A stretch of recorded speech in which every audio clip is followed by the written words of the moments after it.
exclu du dîner familial par ma sœur, qui présentait son petit ami, sous prétexte que ma présence l'embarrasserait. J'ai accepté et suis parti. 5 jours plus tard, mes parents furieux ont sonné à ma porte. Dès qu'ils m'ont vu, le petit ami a immédiatement dit: « Je m'appelle Victoire Dubois. J'ai 29 ans. Il y a 2 jours, ma mère m'a appelé pour me dire que je n'étais pas invité au grand dîner familial.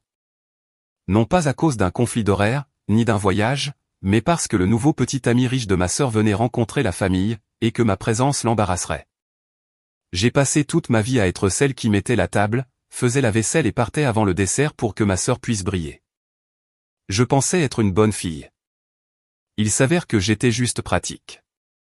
Ce qui s'est passé le lendemain de ce grand dîner, lorsque ce même petit ami s'est présenté à ma porte, a changé tout ce que ma famille croyait à mon sujet et à propos d'elle-même. Maintenant, laissez-moi vous ramener au mardi soir dernier, la nuit où l'appel téléphonique de ma mère a brisé quelque chose qui était scellé depuis 29 ans. Chaque grand dîner familial chez les Dubois suit un système. Ma mère, Liliane, commence à planifier 3 semaines à l'avance. Le menu, le centre de table, le plan de table, tout est calibré pour impressionner les voisins, cousins ou amis de l'église qu'elle a invités cette année-là. Dans notre petite ville en dehors de Villefranche, Languedoc, le grand dîner familial chez les Dubois est un événement. Les gens en parlent à la quincaillerie. Ils en parlent au bureau de poste. Et chaque année, c'est moi qui fais en sorte que cela se produise. J'arrive à 6 heures du matin. Je pèle les pommes de terre. J'arrose la dinde. Je polis l'argenterie que ma mère n'utilise qu'une fois par an. J'arrange les fleurs. Je nettoie le sol de la cuisine 2 fois.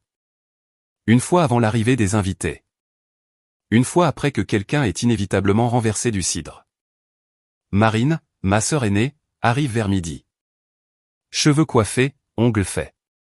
Elle entre avec légèreté, comme une invitée au dîner de sa propre famille, embrasse maman sur la joue et s'assied. Maman présente Marine à tout le monde. Voici ma Marine. Elle travaille dans la mode à Lyon. Elle le dit comme si elle dévoilait une peinture. Elle ne me présente pas. Je suis juste la femme en tablier qui remplit les verres d'eau. L'année dernière, j'ai fait la farce de Mamie Thérèse de toutes pièces. Sa recette, sa cocotte en fonte, sa technique m'ont pris 3 heures. Lorsque Madame Bernard, la voisine, m'a posé des questions à ce sujet, maman a souri et a dit « Marine l'a commandé dans ce nouveau restaurant du centre-ville ». Je me tenais dans l'embrasure de la cuisine, tenant une cuillère de service. Marine ne l'a pas corrigé. Maman n'a pas scié.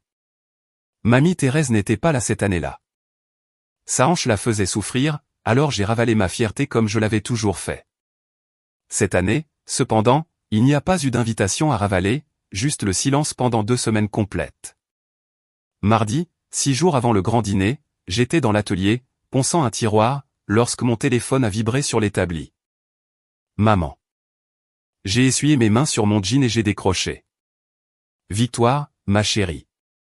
Sa voix avait cette qualité enveloppée de coton, douce à l'extérieur, quelque chose de dur en dessous. Je dois te parler de jeudi. D'accord. Marine ramène quelqu'un à la maison. Il s'appelle Grégoire. Il a beaucoup de succès, très aisé. C'est la première fois qu'elle amène un petit ami nous rencontrer, et elle veut que tout soit parfait. J'ai attendu. Elle pense qu'il serait préférable que tu ne sois pas là cette année. J'ai encore attendu. Tu comprends, n'est-ce pas? Tes mains, tes vêtements. Tu sais comment tu te présentes, Victoire. Elle ne veut pas que Grégoire ait une mauvaise impression de la famille. Tu l'embarrasserais. L'atelier était silencieux, à l'exception du radiateur qui s'allumait et s'éteignait. J'ai regardé mes mains, calleuses après 4 ans à travailler le noyer et le chêne, tachées d'huile de lin dans les plis de mes articulations. Ces mêmes mains avaient construit la bibliothèque de Mamie Thérèse quand elle ne pouvait pas s'en payer une. Elles avaient refait le meuble lavabo de la salle de bain dont maman se vante à son club de lecture, même si elle dit à tout le monde que c'est Antoine qui l'a fait. Je comprends, j'ai dit, et j'ai raccroché.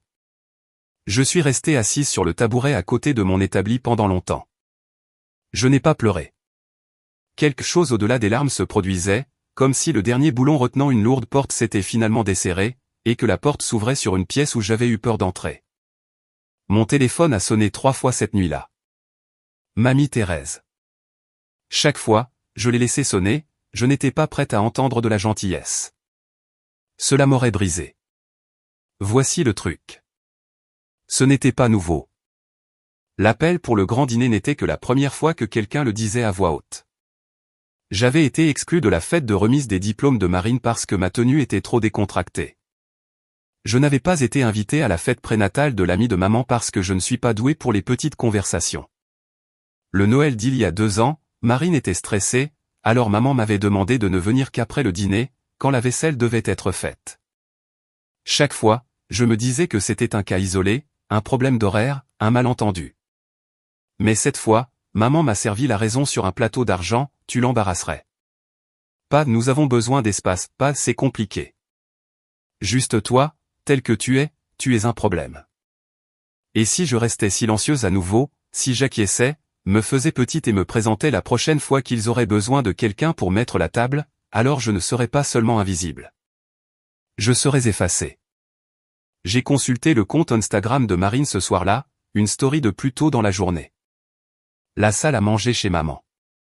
Nappe repassée, bougies allumées, la belle porcelaine. Maman, papa, Marine, tous souriants, tous élégamment vêtus. La légende disait, préparez la maison pour notre invité spécial, la famille d'abord. La famille d'abord. J'ai compté les visages sur la photo. 3. Il aurait dû y en avoir 4. J'ai failli envoyer un SMS à Marine. J'ai failli taper quelque chose comme vraiment, ou tu n'aurais pas pu me le dire toi-même? Mais j'ai posé le téléphone parce que la question qui importait vraiment n'était pas pourquoi il ne m'avait pas invité. La question était, qui était ce petit ami pour lequel toute ma famille était prête à effacer une fille? Je le saurais assez tôt, juste pas de la manière que nous attendions. Mercredi matin, je suis allé à l'épicerie et j'ai acheté un petit filet de dinde, un sac de pommes de terre jaunes du Yukon, une boîte de sauce aux érelles et une bouteille de vin. Le grand dîner familial pour une personne.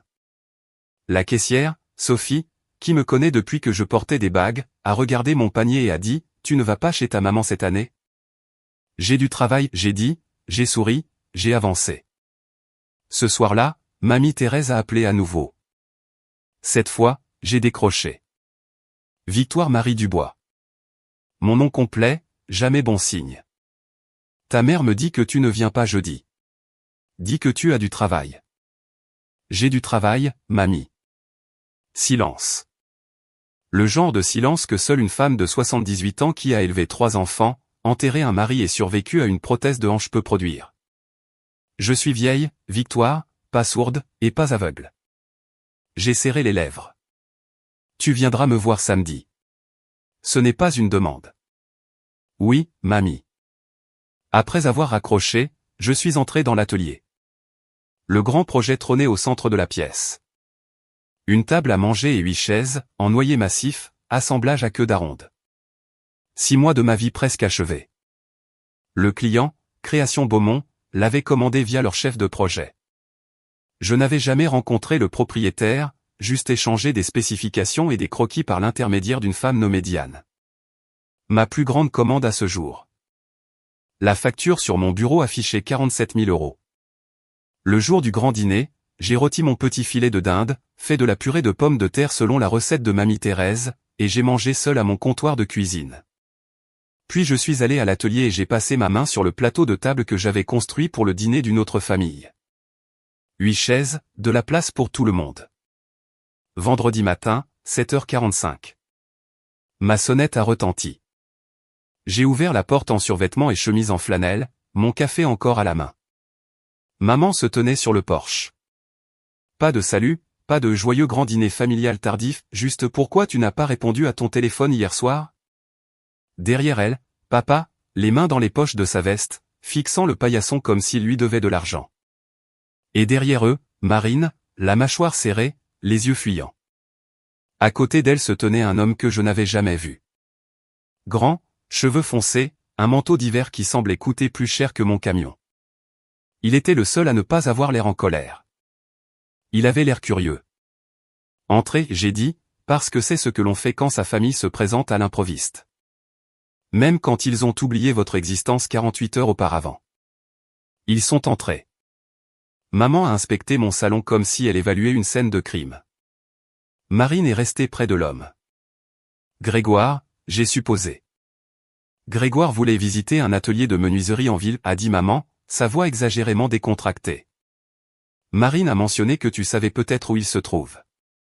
J'ai regardé Marine. Elle a regardé le sol. Quel atelier, j'ai demandé. L'atelier du bois, a dit Grégoire. Rue des Tilleuls. J'ai posé mon café. C'est mon atelier, j'ai dit. Ça fait 4 ans. La pièce est devenue très silencieuse. La bouche de maman s'est ouverte, puis refermée. La main de Marine s'est serrée sur le bras de Grégoire. Papa a levé les yeux du paillasson pour la première fois. Grégoire s'est tourné vers Marine, puis vers moi, puis de nouveau vers Marine. Tu as dit que ta sœur vivait hors de l'état. La voix de Marine est sortie, faible et rapide. C'est compliqué. Ce n'était pas compliqué du tout, et tout le monde dans cette pièce le savait.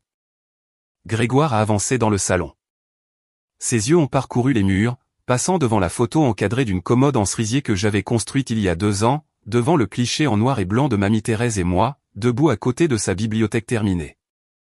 Passant devant la petite pancarte près de la porte qui disait l'atelier du bois, établi en 2022.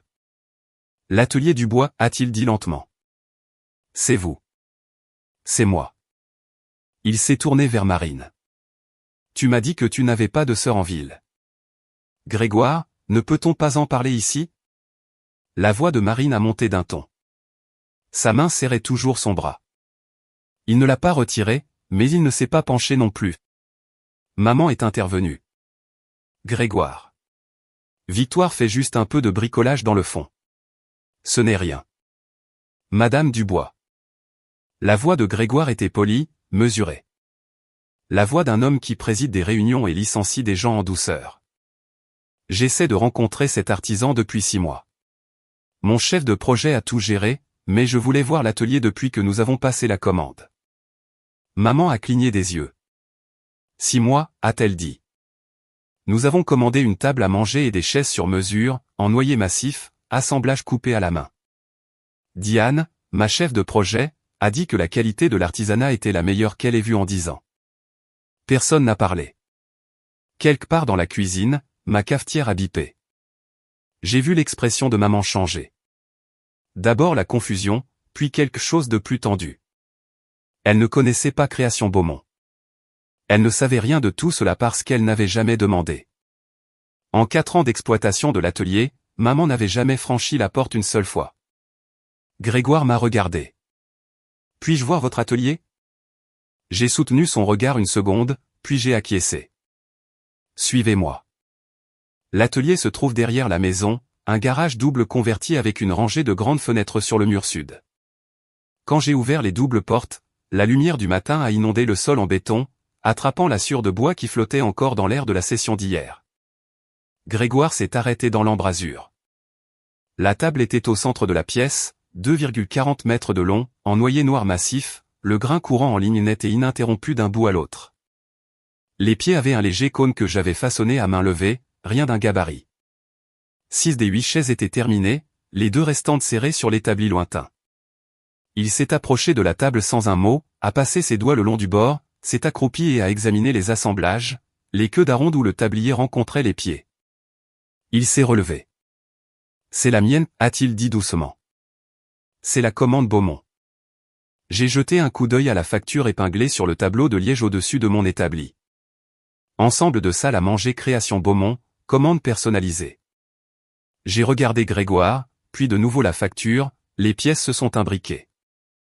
Vous êtes Création Beaumont, j'ai dit. Je suis Création Beaumont, et vous êtes celle qui construit ma table à manger.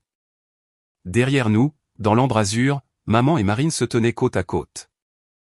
Le visage de maman était devenu blanc, non pas blanc d'embarras, mais la couleur de quelqu'un qui regarde un bâtiment qu'il a construit commencer à pencher. Marine fixait la table comme si elle n'avait jamais vu de bois auparavant. Papa traînait un pas derrière eux. Il me regardait, cependant, pas la table, pas Grégoire, moi. Et sur son visage se lisait quelque chose que je n'avais pas vu depuis des années. C'était peut-être de la reconnaissance. D'accord, je dois faire une pause ici un instant. debout dans cet atelier, regardant Grégoire passer sa main sur ma table à manger, celle que j'avais passé 6 mois à façonner, joint après joint, pendant que ma mère se tenait derrière lui avec l'expression de quelqu'un qui venait d'avaler son propre mensonge. Ce fut la première fois que quelque chose bougea en moi. Mes mains, ces mêmes mains que maman disait embarrasser Marine. Ces mêmes mains qui étaient trop rugueuses pour une table de grand dîner.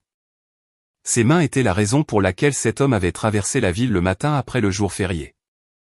Si on vous a déjà dit que vous n'étiez pas assez par les personnes qui auraient dû vous voir en premier, laissez un emoji flamme dans les commentaires.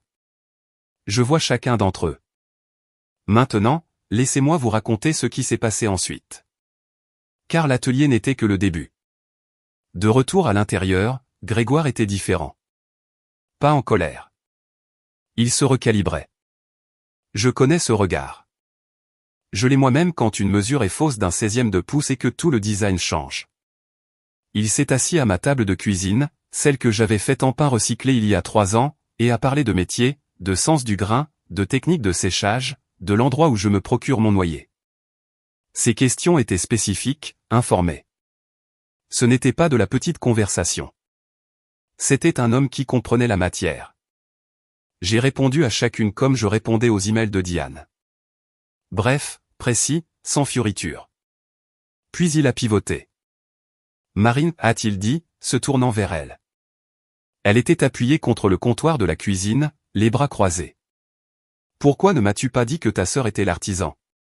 Je parle de cette table depuis des mois. Tu m'as entendu. Les bras de Marine se sont serrés. Je ne savais pas que c'était un mensonge. Maman avait mentionné mon atelier devant Marine plusieurs fois, mais jamais avec fierté. Toujours avec ce revers de main dédaigneux. Victoire joue toujours avec ses petits projets en bois. Marine avait entendu. Elle n'avait juste pas écouté. Maman est intervenue pour la sauver. Eh bien, Victoire ne parle pas vraiment de travail au dîner de famille. Grégoire, toujours calme, toujours mesuré. Elle n'était pas au dîner de famille. La phrase est restée dans la pièce comme une pierre tombée dans l'eau calme. Personne n'a bougé. Personne ne l'a ramassée. La bouche de maman a fonctionné un instant. Le début réflexe d'une défense qu'elle ne pouvait achever parce que la défense était « nous ne l'avons pas invité ». Et elle ne pouvait pas le dire à voix haute. Pas à cet homme. Pas après tout ce qu'elle avait fait pour l'impressionner. Grégoire l'a regardé, patient, attendant. Elle n'a pas ressenti le silence pour une fois dans sa vie. Marine a tiré Grégoire vers le couloir, pas tout à fait hors de portée de voix. Ma maison n'est pas si grande. Chérie, c'est gênant. On peut juste partir? J'expliquerai tout plus tard. Expliquer quoi exactement? Victoire et moi, nous avons une relation compliquée. Elle est différente. Elle a choisi cette vie. Elle a dit, cette vie, de la même manière que quelqu'un dit ce quartier cloisonné, inférieur, un endroit où l'on passe en voiture. Grégoire a regardé vers la porte de l'atelier. Par la fenêtre, on pouvait voir la table, les chaises, le mur d'outils à main, burin, rabot, trusquin, chacun suspendu avec précision, les dessins techniques épinglés au-dessus de l'établi. Ce n'était pas un cabanon de loisirs. C'était un studio de production. Elle a choisi cela, a répété Grégoire. Pouvons-nous s'il vous plaît juste partir? Maman tirait déjà la manche de papa. Nous devrions y aller. Ce n'est pas. Mon téléphone a sonné. J'ai vérifié l'écran. Mamie Thérèse. J'ai répondu. Victoire, la voix de Mamie Thérèse, aussi tranchante qu'un clou de finition. Tu as une drôle de voix. Il y a quelqu'un? Toute la famille, en fait. Une pause, puis très doucement. Enfin. Je ne savais pas ce qu'elle voulait dire. Pas encore. J'arrive, a-t-elle dit. Mamie, ta hanche. Martine, la voisine, a une voiture et rien à faire. Je serai là dans 40 minutes. Elle a raccroché avant que je puisse argumenter. J'ai remis le téléphone dans ma poche et j'ai regardé les 4 personnes debout dans ma cuisine. Maman la mâchoire serrée. Marine avec du mascara menaçant de couler. Papa examinant le motif du grain de ma table de cuisine comme s'il contenait toutes les réponses. Et Grégoire, à l'écart de tous, observant la famille qu'il pensait connaître se réorganiser en temps réel. Personne ne partait. Pas encore. Nous nous sommes dirigés vers le salon. Non pas par accord, juste par gravité. Les gens s'asseyent quand ils ne savent pas quoi faire d'eux-mêmes. Maman a pris le fauteuil, se positionnant comme si elle présidait une réunion de comité. J'ai reconnu la posture. Elle allait gérer cela. Grégoire, elle a utilisé sa voix chaleureuse, celle qu'elle réserve aux invités. Je veux que vous compreniez que Victoire est très talentueuse à sa manière. Nous sommes tous fiers d'elle, mais hier était une occasion spéciale. Nous voulions que tout soit concentré sur Marine. Et Victoire a compris cela. Grégoire s'est penché en avant. Compris quoi exactement? Qu'il était préférable pour tout le monde qu'elle reste à l'écart. Je ne le formulerai pas ainsi. Comment le formuleriez-vous? Le calme de maman s'est fissuré. Juste une fine fissure. Grégoire, j'ai passé 30 ans à maintenir cette famille unie. Je sais ce qui fonctionne et ce qui ne fonctionne pas. Et quand votre fille rencontre quelqu'un d'important, elle s'est arrêtée, s'est reprise, a réalisé que quelqu'un d'important était assis à 1 mètre d'elle, la fixant. Grégoire n'a pas scié. Madame Dubois, j'étais l'invité important, et la personne que je voulais le plus rencontrer dans cette ville, apparemment, n'était pas invitée au dîner. Marine s'est couverte la bouche, non pas sous le choc, mais pour le contrôle des dégâts. Elle calculait vite, essayant de trouver l'angle qui ferait disparaître tout cela. Papa était assis dans le coin du canapé. Il n'avait pas parlé depuis son arrivée. Ses mains étaient jointes entre ses genoux. Il ressemblait à un homme assis exactement comme ça depuis 30 ans. Et je me tenais près de la fenêtre, observant tout, de la même manière que j'ai toujours observé ma famille jouer son rôle. Depuis les marges, depuis l'embrasure, depuis la cuisine. Seulement cette fois, quelqu'un a remarqué que j'étais là. Les larmes sont venues à l'heure. Le menton de Marine a tremblé. Ses yeux se sont remplis. Elle a pressé sa paume contre sa poitrine comme si elle maintenait quelque chose de fragile. J'avais vu cette performance à chaque crise familiale depuis qu'elle avait 16 ans. La dispute avec papa à propos de la voiture, la fois où elle avait épuisé la carte de crédit de maman, la dispute à propos de déménager à Lyon. Marine pleure. Maman console. Tout le monde devient le problème. Vous ne comprenez pas ce que c'est, a dit Marine, la voix se brisant magnifiquement. Grandir avec quelqu'un qui est toujours différent. J'essayais de protéger tout le monde. J'essayais de m'assurer que le dîner se passe bien. Maman a traversé la pièce et a passé son bras autour des épaules de Marine, là, dans mon salon, dans ma maison, réconfortant la personne qui m'avait effacé. Tu vois, a dit maman, se tournant vers moi. C'est ce qui arrive, Victoire. Tu causes toujours des problèmes. J'ai senti la phrase atterrir. 29 ans de cette phrase et elle atterrissait toujours. Mais pour la première fois, je l'ai vue atterrir aussi de l'extérieur. Parce que Grégoire regardait et papa regardait, Grégoire regardait.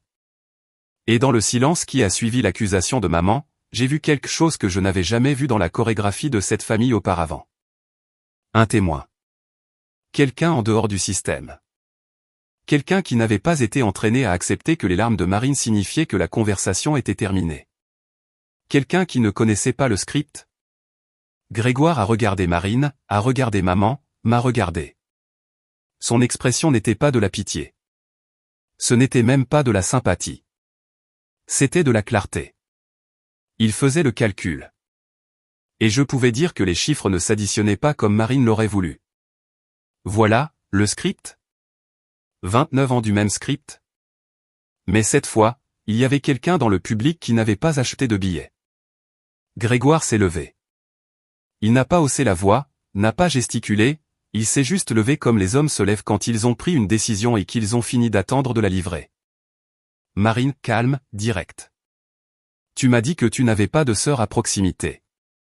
Tu m'as dit qu'elle n'était pas proche de la famille. Tu m'as laissé entrer au grand dîner familial en pensant que vous étiez 3. Je n'ai pas menti.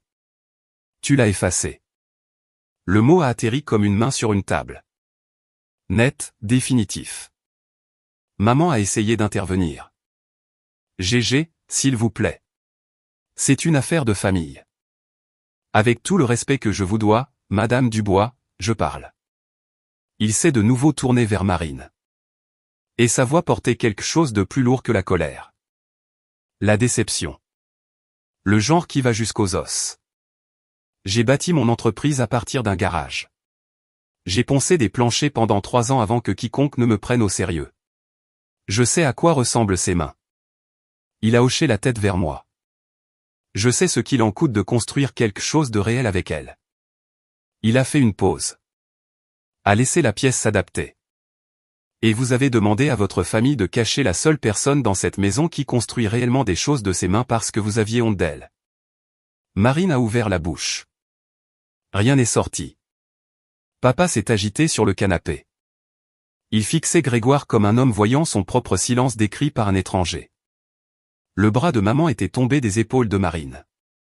Elle se tenait seule maintenant au centre de mon salon, dépouillée du récit qu'elle avait passé des décennies à polir, la mère dévouée, la famille fière, la vie bien organisée.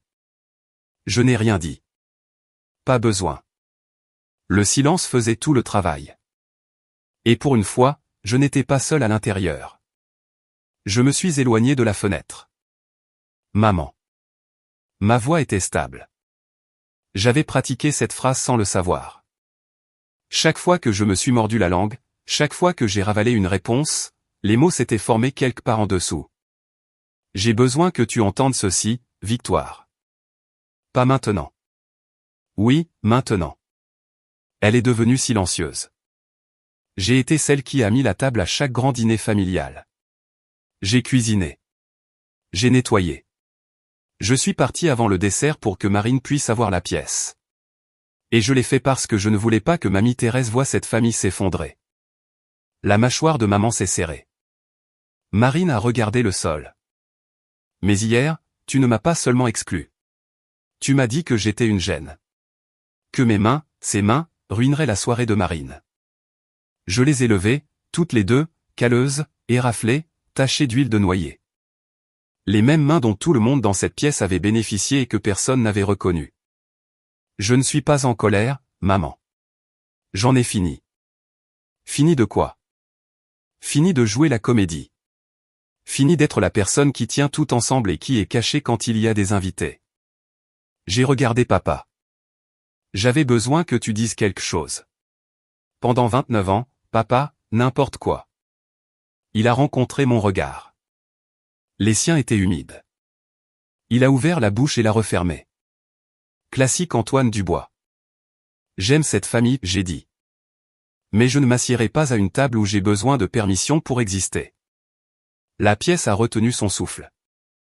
Puis le crissement de gravier dans l'allée, une portière de voiture, le lent tapotement d'une canne sur les marches du perron. Je connaissais ce rythme. Tout le monde dans la pièce connaissait ce rythme.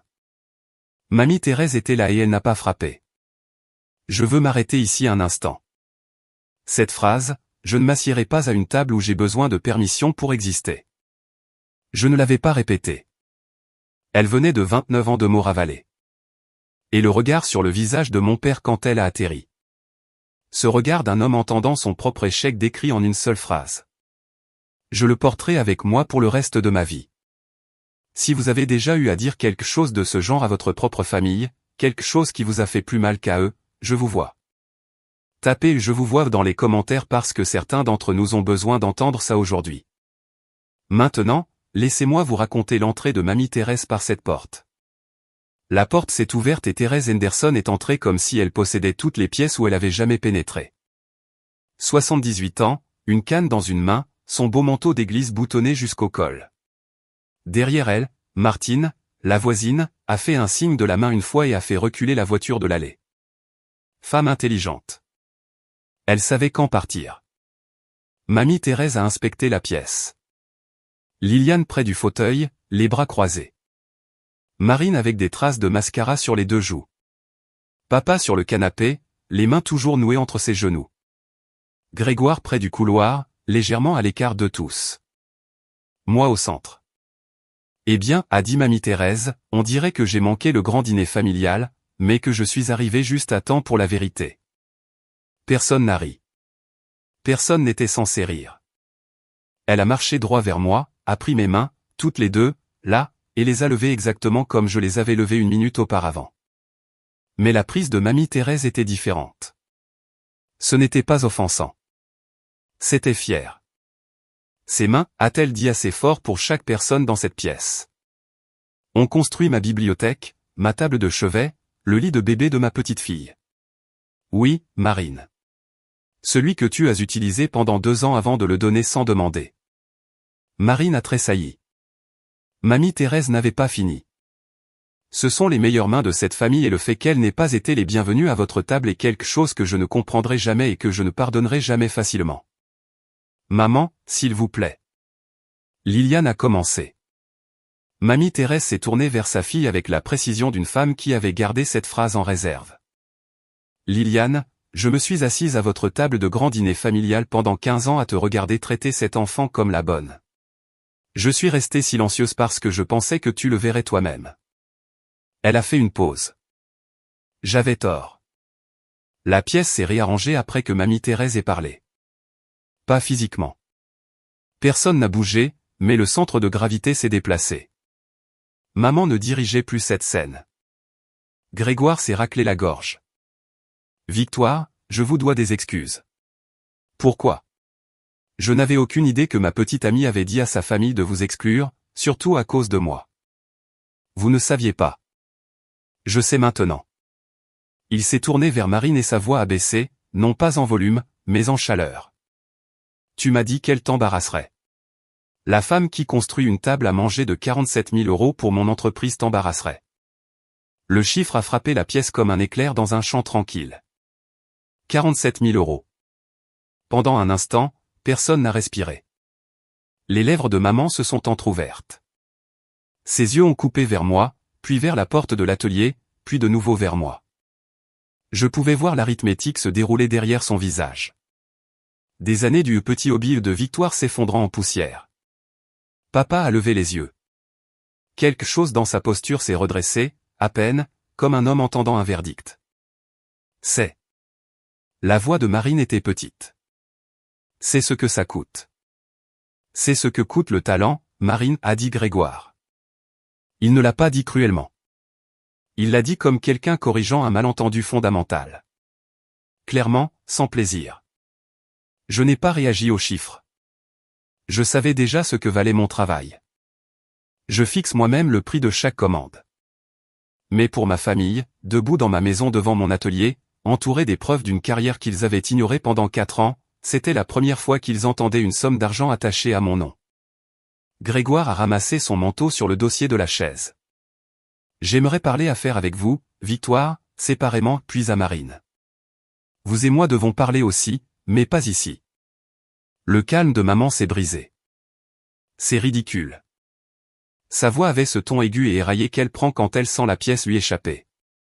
Victoire, tu dois toujours tout ramener à toi. Nous sommes venus ici pour aider Grégoire à trouver un atelier et maintenant. Liliane, arrête.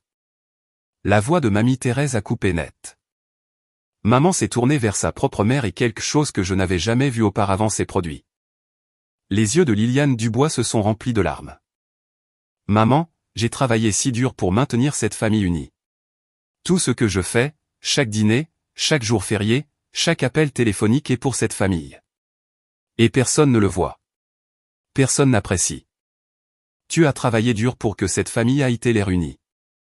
Mamie Thérèse s'est appuyée sur sa canne, stable comme un poteau. Ce n'est pas la même chose, Liliane. Ça n'a jamais été la même chose. Maman est restée là, la bouche ouverte, sans mots. C'était le silence le plus honnête que j'ai jamais vu dans notre famille. Papa s'est levé du canapé. Il s'est approché de maman et a posé sa main sur son épaule. Il n'a pas parlé, mais il n'est pas parti non plus. Pour Antoine Dubois, c'était une révolution. Marine doucement. Je ne voulais pas que ça aille aussi loin. Mamie Thérèse s'est tournée vers sa petite fille aînée. Tu ne voulais pas que ça se sache. C'est différent de ne pas le vouloir, ma chérie. Le visage de Marine s'est froissé. Non pas les larmes artistiques d'avant. Quelque chose de brut. Elle s'est tournée vers la porte, retirant son manteau du crochet. Je dois partir, a-t-elle murmuré. Personne ne l'a arrêtée. Grégoire a suivi quelques pas derrière, ses clés déjà à la main, la mâchoire serrée, l'expression d'un homme qui vient d'apprendre quelque chose qu'il ne peut pas désapprendre. Maman et papa sont partis les derniers. Papa s'est arrêté sur le seuil, a ouvert la bouche, l'a refermée, puis je suis désolé, ma puce. 2 mots, 30 ans trop tard, mais il les a dit. Quand la porte s'est refermée, il n'y avait plus que moi et mamie Thérèse. Elle s'est laissée tomber sur mon canapé avec un soupir qui portait environ 25 kilos de tension. Je me suis assise à côté d'elle. Aucune de nous n'a parlé pendant une longue minute. La maison était silencieuse comme une pièce après le passage d'une tempête. Vibrante encore, mais le vent était parti. Tu as bien fait, Victoire. Je ne me sens pas bien. Faire ce qui est juste ne s'accompagne pas toujours d'un bon sentiment. Parfois, cela s'accompagne juste d'une clarté. J'ai de nouveau regardé mes mains. Je les avais beaucoup regardées ces dernières 48 heures. Cette fois, cependant, je n'avais pas honte et je n'étais pas fier. J'étais simplement apaisé. Mamie, je peux te demander quelque chose? Tu vas le faire de toute façon. Pourquoi es-tu restée silencieuse si longtemps? Si tu voyais ce qui se passait. Elle a pris une inspiration. Parce que je pensais que ta mère changerait. Parce que je ne voulais pas être celle qui ferait éclater la famille. Les mêmes raisons pour lesquelles tu es restée silencieuse, j'imagine. Elle avait raison. Exactement raison. Mais aujourd'hui, j'ai réalisé quelque chose, a-t-elle continué. Je n'ai pas besoin que tu te sacrifies pour que je puisse avoir un jour férié paisible. J'ai besoin que tu vives comme il faut, et vivre comme il faut, c'est dire la vérité, même quand la vérité rend le grand dîner inconfortable. Je me suis penché sur son épaule. Elle sentait la lavande et la menthe poivrée, comme quand j'avais 8 ans. Je ne leur demande pas de s'excuser, j'ai dit. Je n'ai pas besoin de ça pour savoir ce que je vaux. Bien. Mais s'ils veulent que je sois de nouveau à table, ils m'invitent en tant que membre de la famille, pas en tant que personnel. Mamie Thérèse m'a serré la main. Et s'ils ne peuvent pas, alors je construirai ma propre table. Je suis plutôt doué pour ça. Elle a ri. Le premier vrai rire que j'ai entendu de toute la journée. 2 heures plus tard, on a frappé à la porte de l'atelier. Grégoire seul. Il avait enfilé un simple pull en lait et un jean, ce qui le rendait en quelque sorte plus lui-même que le manteau en cachemire. Il est resté un instant dans l'embrasure, les mains dans les poches, regardant les chaises à moitié finies sur l'établi. « Je suis désolé pour le cirque de ce matin, a-t-il dit. Ce n'était pas votre cirque? Il a presque souri. C'est juste. Il est entré, a passé sa main sur la coudoir d'une chaise terminée. J'y viens. Je veux proposer un partenariat. L'atelier du bois fournit des pièces sur mesure pour Création Beaumont. Pas une seule fois. En continu. J'ai continué à poncer le siège de la chaise. Je travaillais et ne me suis pas arrêté. Pourquoi? Parce que cette table est la meilleure pièce que j'ai commandée en 10 ans. Et j'en commande beaucoup. Je veux cette qualité dans mes showrooms. Je suis une opération unipersonnelle. Je sais. Je ne vous demande pas de développer. Je vous demande de continuer à faire ce que vous faites et de me laisser le présenter à des gens qui paieront pour cela. J'ai réfléchi, j'ai posé le papier de verre, les regardé dans les yeux. Envoyé les conditions à ma chef de projet. Je les examinerai la semaine prochaine. Il a cligné des yeux, puis a hoché la tête lentement. Je m'y attendais. Bien. Il s'est arrêté à la porte avant de partir. Pour ce que ça vaut, Victoire. J'ai grandi dans une famille qui ne voyait pas non plus ce que je construisais. Il m'a fallu des années pour arrêter d'expliquer et juste continuer à travailler. Le travail parle. Toujours. Après son départ, je suis resté longtemps dans l'atelier. La table brillait sous les lumières du plafond. 8 chaises, 47 000 €, 6 mois de levers tôt et de nuit tardive. Le travail parle. J'ai ramassé le papier de verre et je me suis remise au travail. Cette nuit-là, après que mamie Thérèse ait été reconduite chez elle et que la maison soit redevenue calme, je l'ai appelée. « Tu vas bien, ma chérie ?» Je ne sais pas, mais je me sens plus légère. Plus léger, c'est bon. Plus léger signifie que tu as déposé quelque chose. Je me suis assise sur le sol de l'atelier, le dos contre le mur, le téléphone pressé contre mon oreille. Par la fenêtre, je pouvais voir les étoiles, claires et froides, comme elles le sont fin novembre en Languedoc quand il n'y a pas de couverture nuageuse. Mamie, je peux te dire quelque chose? MHM. Après l'appel de maman mardi, celui où elle m'a dit de rester à l'écart, je me suis assise ici et j'ai regardé mes mains. Et pendant environ 10 secondes, j'ai eu honte d'elle. J'ai vraiment eu honte de ses mains. Mamie Thérèse était silencieuse. Et puis je me suis mise en colère contre moi-même d'avoir honte. Et puis j'en ai eu marre d'être en colère. Et puis je suis juste retourné au travail. Ton grand-père, a dit mamie Thérèse, et sa voix s'est adoucie comme elle ne le fait que lorsqu'elle parle de lui. M'a dit quelque chose avant de mourir. Il a dit, Thérèse, celle de cette famille qui peut tenir un ciseau sans broncher, c'est celle qui s'en sortira bien. J'ai fermé les yeux. Il parlait de toi, Victoire. Il l'a vu quand tu avais 9 ans, sculptant un petit oiseau dans un bloc de pain dans son garage. Il savait. J'ai pleuré alors.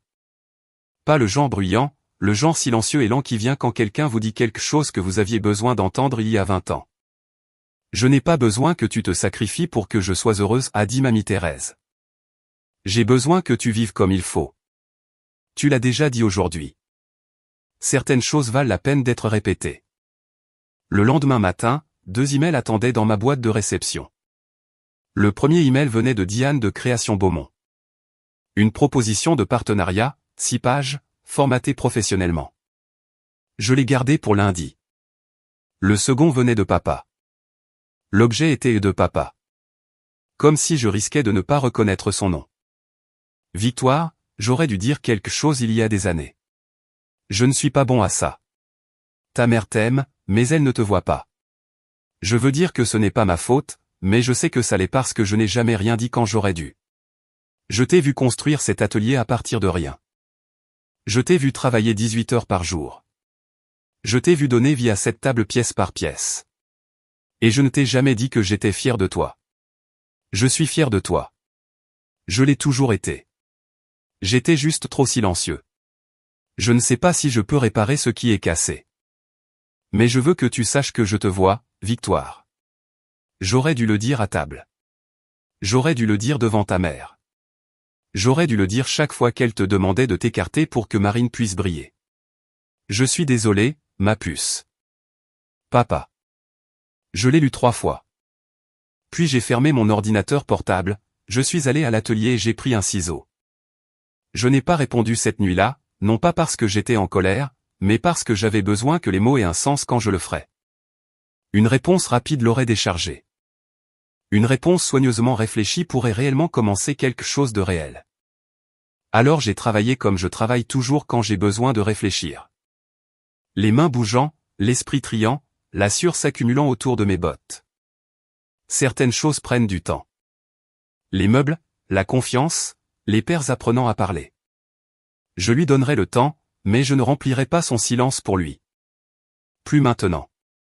2 semaines plus tard, la nouvelle a fait son chemin par les canaux habituels, ce qui, dans une ville de cette taille, signifie qu'elle a circulé dans le restaurant, le parking de l'église et le salon de coiffure en environ 72 heures. Grégoire et Marine avaient rompu. Pas une explosion, pas de scène publique. Il lui a juste dit clairement qu'il avait besoin de quelqu'un qui ne cachait pas des pans de sa vie. Marine est retournée à Lyon, a mis son Instagram en privé. Elle m'a appelé un mercredi après-midi. J'étais en train de teindre un banc pour un client à Bordeaux. C'est de ta faute, a-t-elle dit. Pas de salut. Si tu étais juste resté à l'écart comme maman l'avait demandé. Marine, il allait te demander en mariage. Tu savais ça? La veille de Noël. Il me l'a dit après notre rupture. La veille de Noël, Victoire. Et tu l'as tout gâché. Marine. Il n'est pas parti à cause de moi. Il est parti à cause de ce que tu lui as dit de moi. Silence. Tu penses que tu es meilleur que moi maintenant? Sa voix s'est brisée. Parce qu'un gars a aimé ta petite table. Non, je pense que j'ai toujours été égal. Tu ne pouvais juste pas te permettre de le voir. J'ai entendu sa respiration, rauque, blessée, furieuse. Une partie de moi souffrait sincèrement pour elle. Marine n'est pas un monstre. C'est une femme qui a construit son identité sur le fait d'être celle qui impressionne. Et quand l'échafaudage a cédé, Elle ne savait plus comment tenir debout sans lui. Mais je ne pouvais plus porter son poids. Pas au prix de mes propres os. Quand tu seras prête à parler de ce qui s'est réellement passé, pas de ce que j'ai fait à ta relation, je suis là. Tu as mon numéro. J'ai raccroché, posé le téléphone sur l'établi, repris le pinceau de teinture. Le bois ne se soucie pas de qui est en colère. Il a juste besoin que vous vous présentiez et finissiez le travail. Maman n'a pas appelé. J'ai eu de ses nouvelles par mamie Thérèse. La façon dont on apprend les systèmes météorologiques de seconde main à distance, en observant les nuages depuis un endroit sec. Liliane a pleuré pendant 3 jours. Pas à cause du départ de Grégoire et Marine, même si cela a fait mal. Mais à cause de ce que mamie Thérèse lui avait dit dans mon salon. Les 15 années à observer. Le silence qui n'était pas vraiment un silence. La différence entre avoir l'air uni et être uni. Liliane a arrêté de venir chez mamie Thérèse pendant 1 semaine, ce qui, dans notre famille, équivaut à un incident diplomatique. Mamie Thérèse me l'a dit au téléphone. D'une manière factuelle, comme elle rapporte tout. Ta mère boude, a-t-elle dit. Elle fait ça quand elle a tort et qu'elle n'a pas trouvé comment en faire la faute de quelqu'un d'autre. J'ai failli rire. Puis mamie Thérèse a ajouté, elle est venue hier, cependant, s'est assise à la table de la cuisine, celle que tu as construite, d'ailleurs, quand tu avais 26 ans, et a pleuré dans son café. Qu'a-t-elle dit? Rien qui vaille la peine d'être répété pour l'instant. Elle est toujours dans la partie où elle se plaint d'elle-même. La partie où elle regrette ce qu'elle t'a fait. Ça viendra plus tard, si ça vient. Tu penses que ça viendra? Mamie Thérèse a fait une pause. Ta mère n'est pas méchante, Victoire. Elle a peur. Elle a peur depuis qu'elle a failli perdre ton père il y a 15 ans à cause d'argent. Et elle a décidé que la seule façon de rester en sécurité était de s'assurer que cette famille ait l'air réussie de l'extérieur. Marine était sa preuve. Tu étais ce qui ne rentrait pas dans le cadre. Ça ne rend pas ça acceptable. Non, ça ne l'est pas. Mais ça le rend humain. Et les choses humaines peuvent changer. J'ai tenu le téléphone et je n'ai rien dit pendant un moment. Puis je ne l'appellerai pas en premier, mamie. Personne ne te l'a demandé. Décembre s'est installé. Matin froid, givre sur les fenêtres de l'atelier, l'odeur du café et de la sueur avant le lever du soleil. J'ai signé le partenariat Création Beaumont, non exclusif. J'ai gardé le droit de prendre des commandes indépendantes. L'équipe de Grégoire était professionnelle à ce sujet. Diane a envoyé le contrat final avec une note autocollante qui disait « Il ne plaisantait pas. La meilleure table qu'il ait jamais vue. » La première nouvelle commande est arrivée la semaine avant Noël. Une crédence sur mesure pour la rénovation d'un restaurant à Nice. Puis une autre, une table de conférence pour un cabinet d'avocats à Bordeaux. Le nom Création Beaumont a ouvert des portes. Mon travail les a maintenues ouvertes. J'ai embauché Jules Mercier, 21 ans, un jeune du coin, de larges épaules, une bouche tranquille. Il avait abandonné le collège communautaire parce qu'il détestait les bureaux mais aimait construire des choses de ses mains. Son père lui avait dit qu'il gaspillait sa vie. Ça vous dit quelque chose? Je l'ai commencé sur des assemblages de base. Il a vite appris. Dès la 2e semaine, il coupait des queues d'aronde plus proprement que moi à son âge. Mamie Thérèse venait à l'atelier tous les samedis. Elle s'asseyait dans le fauteuil à bascule que je lui avais fait il y a 2 Noëls, une couverture sur les genoux, une tasse de thé Earl Grey à la main, et nous regardait travailler. Parfois, elle racontait des histoires sur grand-père, les projets qu'il avait réalisés, les clients qui étaient revenus 30 ans plus tard pour dire que les meubles tenaient toujours. Jules écoutait chaque mot. Je n'ai pas eu de fin de conte de fées. Pas d'excuses familiales larmoyantes à la porte. Pas de moment digne d'un film où maman arrive avec des fleurs et dit qu'elle avait tort. Mais j'ai eu quelque chose de mieux. J'ai eu de la clarté. J'ai eu un atelier rempli de bons bois et de travail honnête. J'ai eu une grand-mère qui me voit, un père qui apprend à parler, et une table à moi. C'est suffisant. Laissez-moi vous parler directement un instant. J'ai passé 29 ans à penser que rester silencieuse était la même chose que maintenir la paix. Que si j'absorbais simplement les affronts, ignorais le favoritisme, arrivais tôt et partais tard, l'amour viendrait. Qu'un jour maman me regarderait comme elle regardait Marine. Que papa dirait à voix haute ce que j'espérais qu'il pensait. que la famille que je maintenais debout me soutiendrait enfin en retour. Ça n'a pas marché comme ça. Rester silencieuse ne maintenait pas la paix. Cela maintenait leur confort au détriment du mien. Je ne déteste pas mes parents. Je ne déteste pas Marine. Les haïr signifierait qu'ils contrôlent toujours ce que je ressens pour moi-même. Et ils ont perdu ce pouvoir au moment où j'ai dit « je comprends » et raccroché le téléphone. Ce que j'ai appris, ce que j'apprends encore, c'est ceci, les gens qui vous aiment ne vous demandent pas de vous faire petite. Pour que quelqu'un d'autre ait l'air plus grand. Ils ne vous cachent pas quand il y a des invités. Ils ne mesurent pas votre valeur à votre apparence présentable à table. Et s'ils le font, vous ne leur devez pas votre silence. Vous ne leur devez pas votre disparition. Vous ne leur devez pas un autre grand dîner familial dans la cuisine pendant qu'ils s'attribuent le mérite de votre travail. Vous vous devez la vérité.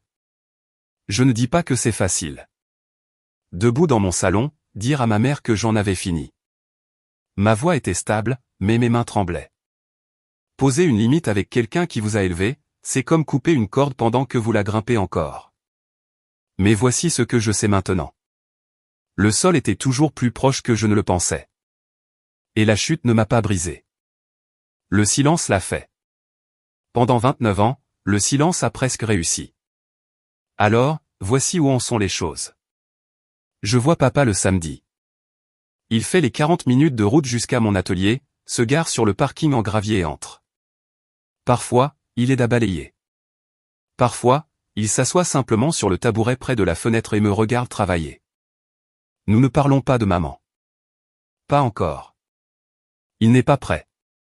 Et je ne vais pas le pousser. Mais il se présente tous les samedis, qu'il pleuve ou qu'il fasse beau. Et pour Antoine Dubois, c'est plus qu'il n'a fait en 30 ans. J'appelle mamie Thérèse tous les soirs. Non pas parce que je dois, mais parce que je veux qu'elle sache que la personne en qui elle croyait se porte très bien. Elle me raconte sa journée. Je lui raconte ce que je construis. La semaine dernière, elle m'a demandé de lui faire une étagère à épices pour sa cuisine. Rien de fantaisie, a-t-elle dit. Juste quelque chose fait de tes mains. J'utilise du cerisier. Elle va adorer. Maman n'a pas appelé. Je n'attends pas le téléphone. Si elle le fait, j'écouterai. Je ne ferai pas semblant que les 29 dernières années ne se sont pas produites, mais j'écouterai parce que mamie Thérèse a raison. Maman n'est pas méchante. Elle a peur et la peur fait faire des choses laides aux personnes les plus proches d'elle. Marine m'a envoyé un message une fois, 3 mots. On peut parler ? J'ai répondu, quand tu seras prête à parler de ce qui s'est passé, pas de ce que j'ai fait à ta relation. Je suis là. Elle n'a pas répondu. Ça fait 6 semaines maintenant, et c'est normal. La guérison ne suit pas d'horaire. Certains bois ont besoin de moi pour sécher avant de pouvoir les façonner. Vous précipitez le processus. Ils se fissurent. Je leur donne le temps. Mais je ne reste pas immobile pendant qu'ils s'en sortent. J'ai des tables à construire. Le matin de Noël, l'atelier. Mamie Thérèse est dans son fauteuil à bascule près de la fenêtre, vêtue du cardigan rouge qu'elle a depuis 1998. Elle tient une tasse de thé dans une main, et elle raconte à Jules l'histoire de la fois où grand-père a construit un cheval à bascule pour la vente aux enchères de l'église et l'a accidentellement fait grandeur nature. Jules rit si fort qu'il doit poser son ciseau. Papa est dans le coin, poussant un balai autour d'un tas de copeaux qui n'a pas vraiment besoin d'être balayé. Il porte une chemise en flanelle que je n'ai jamais vue auparavant, pas son uniforme habituel de kaki et polo. Il a l'air différent, plus léger, comme un homme se souvenant lentement de qui il était avant de commencer à disparaître. Sur mon établi, le contrat création Beaumont signé, un nouvel ensemble de plans pour une crédence en noyer, et une petite carte de mamie Thérèse qui dit « Joyeux Noël, bâtisseuse ». Grand-père serait si fier. Je prends un rabot et le passe le long du bord d'une planche. Le copeau de bois se détache, fin comme du papier, et le grain en dessous est impeccable, net, honnête. Pas de nœud, pas de fissure, pas de pourriture cachée. Je pense à l'appel téléphonique de ma mère, les mots qui ont brisé quelque chose. Tu l'embarrasserais. Je pense à Grégoire dans l'embrasure de l'atelier. Mamie Thérèse tenant mes mains, l'email de papa, le silence de Marine. Je regarde mes mains, calleuses, éraflées, tachées d'huile de lin et de poussière de noyer, rugueuse à tous les endroits qui comptent. Ma mère a dit que ses mains embarrasseraient ma sœur. Grégoire a dit que ses mains étaient la raison pour laquelle il avait traversé 40 minutes de la ville. Mamie Thérèse a dit que ses mains étaient la meilleure chose de cette famille. Mais je vais vous dire ce que ses mains sont vraiment. Elles sont les miennes. Et c'est suffisant.